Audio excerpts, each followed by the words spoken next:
मी घेऊन आलेली एप्स्टीन फाईलचा दुसरा भाग. आपल्याकडे एप्स्टीन फाईल्सला गांभीर्याने घेतलं जात नाही, कारण त्याची प्रामुख्याने दोन कारणे असावीत. माध्यमे यावर गप्प आहेत. त्याचं कारण म्हणजे विशिष्ट पक्षातील लोकांची नावे यात उजागर झालेली आहेत, इतर जणांची नावे त्यात नाही आहेत. आणि दुसरं कारण म्हणजे आपल्याकडे प्रत्येक लैंगिक अत्याचाराकडे ज्या तीव्रतेने आणि संतापाने निषेधाने पाहणे अनिवार्य आहे, तसे पाहिले जात नाही. उलट पक्षी बलात्कार करणाऱ्या, लैंगिक अत्याचार करणाऱ्या लोकांचे आत्ताशा सत्कार होत आहेत.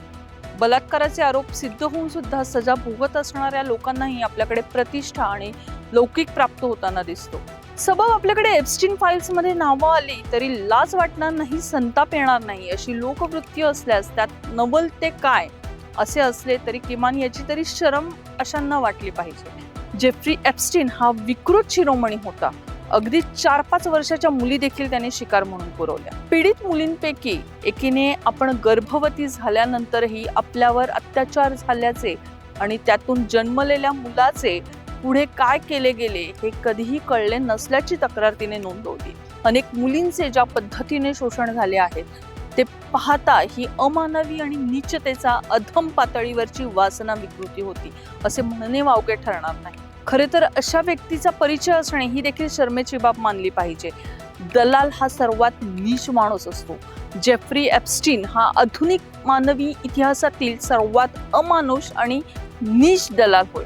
केन करन्सीचा धंदा करणाऱ्या दलालाला आई बहीण देखील कळली नसते. त्याला कळते ती फक्त विकार वृत्ती.